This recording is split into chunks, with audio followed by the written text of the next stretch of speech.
Member for Kuria East. Give Honorable Kitayama the microphone.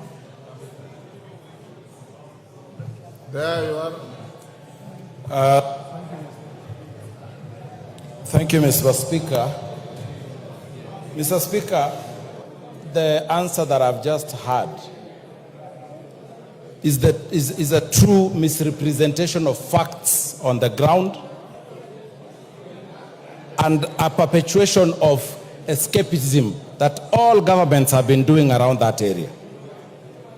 Honorable Speaker, the problem in that area is known by everybody, including the one who asked this question.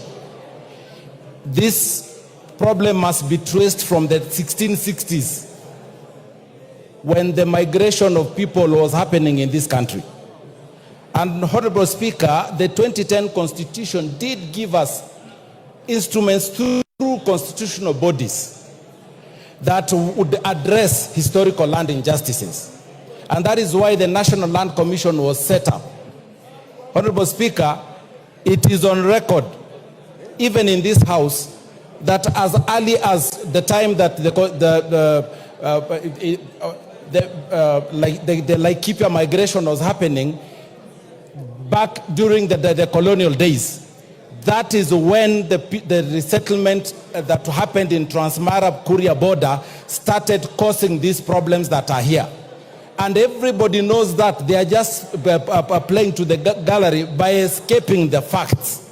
Mr. Speaker, it is also true that the TJRC commission that was set up to look into these issues documented this problem very extensively.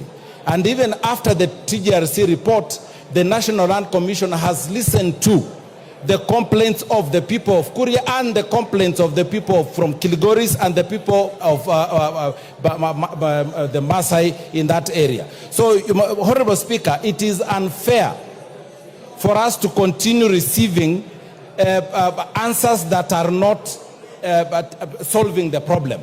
And it is also not true that the people of Kuria are not in court. The honorable member knows that in Kilgoris there is a running court case around this matter. In Nakuru there is a running court case around this matter.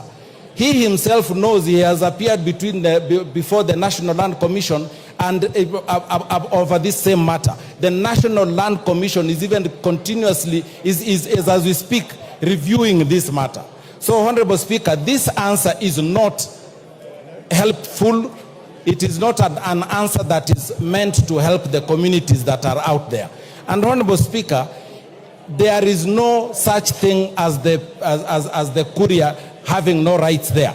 The Kuria have documented rights. If you go to the National Archives, you will find the agreements that were written by the colonial governments during that, and there is no government that gets, governments exist in perpetuity. So the colonial government did record the agreements. The people of Kuria are rightfully claiming that land, and the matter is being frustrated by senior government officials over the years. Every government that has been in this country since independence has continuously frustrated the rights that the people of Kuria have been laying over this. And that is why, Honorable Speaker, you are not being told that in 2019, the National Land Commission did award the Kuria community that said piece of land, and it's only 20,000 acres. And the National Land Commission, if you go to the Kenya Gazette, it did the Kenya Gazette, January 2019. The people of Kuria were awarded by none other than a commission of this country, a legal commission, the National Land Commission. So, Honorable Speaker, this is a scheme to keep this matter in court and continue frustrating the people of Kuria, purporting that they have no rights to live in Rift Valley. In Tanzania, the people of Kuria live in Tanzania, in Rift Valley. In other jurisdictions... You've made your point. Yes, Your Honorable Speaker, and we cannot continue having the... And Honorable Speaker, it can also be traced in 1989, when... You've made your point, Kitayama.